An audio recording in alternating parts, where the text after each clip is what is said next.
This is Ray Flores reporting alongside undefeated middleweight prospect Lewis Taylor. Coming up this Saturday, November 7th, Strikeforce presents Fedor versus Rogers. Lewis Taylor goes head-to-head with American kickboxing's very own Nate Moore. Lewis, give me your thoughts on this huge fight that's coming to the Chicagoland area. You going head-to-head with 5-1. Nate Moore should be a very compelling fight.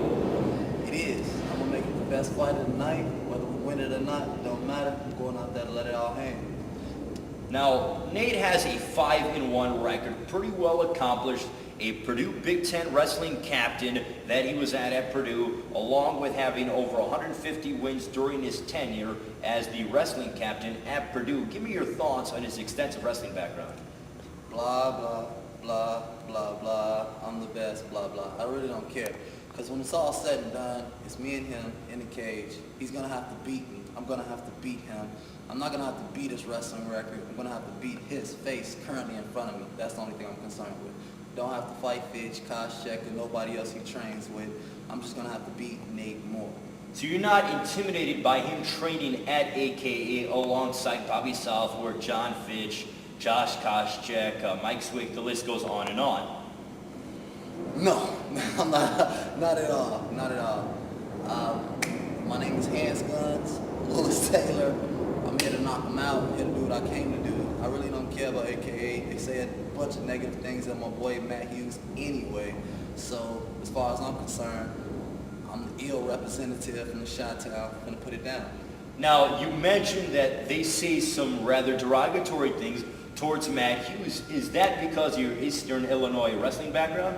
Yeah, Eastern Illinois is a program that was canceled, and it's a lot of us still out here. Mike Russo, Clay French, we trying to put it down, and you got these cocky cats. Matt Hughes put it down for all the wrestlers, so I believe there should be a lot more respect going on out of that camp at AKA. So if that's the way they train their fighters to be, take pot shots at legends, then I'm coming for their head too, just like they coming for Matt head. Nate Moore has a record of 5-1, as we mentioned. All of his fights, win or lose, have ended in the first round. Are you excited at the prospect of the fact that he's going to come at you and want to stand and bang with you and bring the fight to you, which is something you really haven't had throughout the course of your career? It's going to be good because I am a counter striker if I get down to the striking. So it'll give me a chance to get on my heels, get on that bike, and ride, and hopefully let him run into a big dumber. What has training camp been like? How have you trained for this big matchup? And give us an idea of how big of a challenge this is, going head-to-head with Nate Moore underneath the bright lights of CBS. If the main card fights end a little bit quick, then your fight has the prospect and the possibility of airing on CBS on primetime. I'm excited to be on Strikeforce. I'm here to put on a show. Nate Moore's, to me, an opponent, a good opponent. He's been put on a little pedestal. So it's going to be a great opportunity for me to knock him off, take his position, and he can be below me and he can ride me up the ladder. Training camp has been how for this fight? Training camp has been good. I come from a small school, so I move around.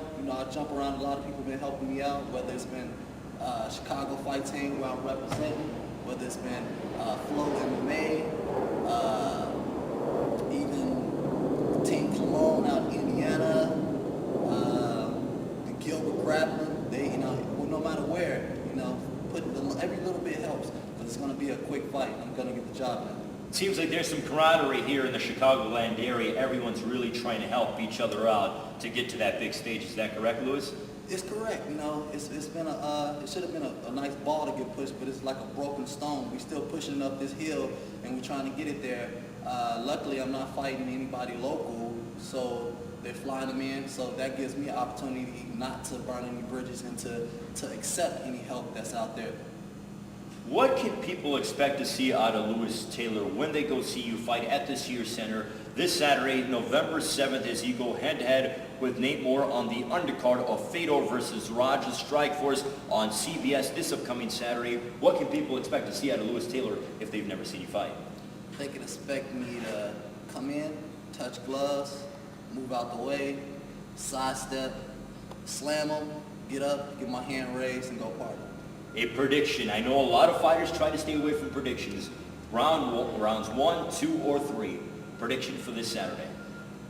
I would like to say round 1, but I'm gonna be honest and say probably round 2, early minute within probably like 40 seconds within round 2. If Nate Moore is watching this right now, what would you like to tell him? See you soon.